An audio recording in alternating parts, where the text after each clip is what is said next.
Hey guys, how's it going? Welcome to my video. Alright, so we're doing another PASSLOCK video. If you guys have GM vehicles, GMCs, Chevys, Cadillacs, any vehicle with the PASSLOCK system made by GM. So basically, if you guys don't know, if you guys have had GM vehicles, you guys know that this PASSLOCK issue comes up every once in a while. It's a very very common issue. It could come up when you try to jump another vehicle. Something as mundane as jumping another vehicle from your battery, something as mundane as changing out the battery.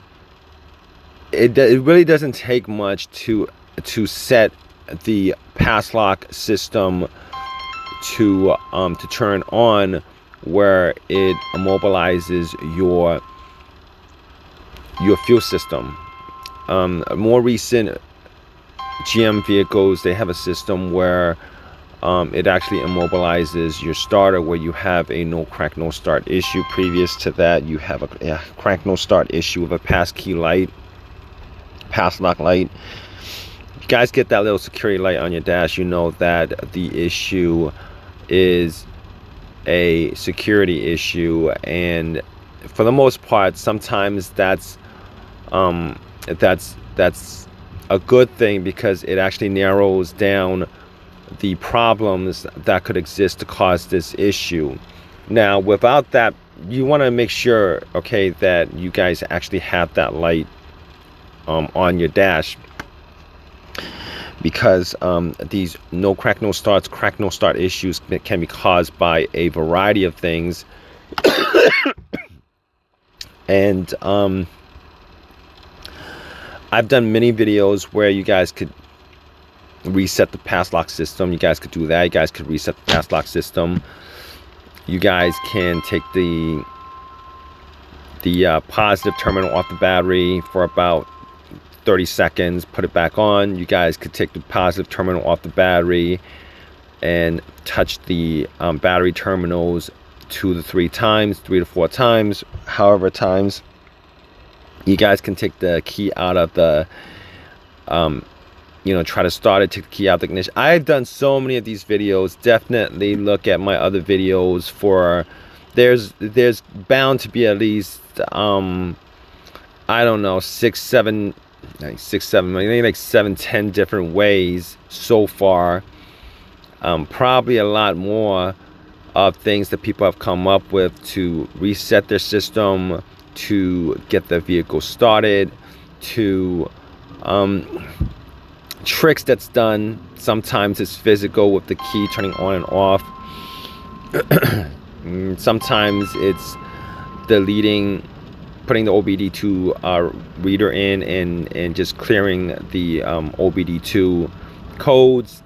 If there's no codes, they'll clear it anyway, and sometimes that works. Sometimes taking a fuse out, ECU, PCM fuse. There's just so many variety of things that people have done to try to fix to try to get the vehicle started. Now, this particular situation is another thing that I've come across. It's another hack or trick that I've come across. If you guys have this situation, this is a very easy thing to do. All right, if you guys put your key in ignition, try to start it, and you don't get a crank, or you don't get a crank, okay, you just get a no start, no crank no start scenario, but you get the PASSLOCK light on your dash, and your battery is good, there's no problems with your battery, anything like that. I'm going to tell you guys what you guys can do to try to get this your vehicle to start. Now, you're going to need your second key. Now, I know a lot of people don't keep the second key around. Some people lose their second key. Some people never had a second key. Some people don't have a second key. Some people, the one they have is their second key. A lot of different scenarios. All right, if you guys have the secondary key to your vehicle, Normally vehicles come with 2 keys. You guys have the secondary key. You guys should definitely look for it and try to use it to start it, because a lot of times, for whatever reason, well, to be honest with you, I'll tell you what the reason is. All right, sometimes the key that you've used to start your car, a truck or whatever, it gets worn out over time. You're constantly putting it in, taking it out, constantly putting it in, turning it, taking it out. Over time, that metal gets worn. Once that metal gets worn to a certain degree, what happens is it won't, the ignition cylinder won't be able to read the key itself physically. And then you have this situation where it says it's probably the wrong key. The security light comes up, it says you can't start it. So when you guys go and get the secondary key, which in most cases probably maybe used once or twice, has never been used, you pop it in. It's a fairly brand new key. All the ridges are there.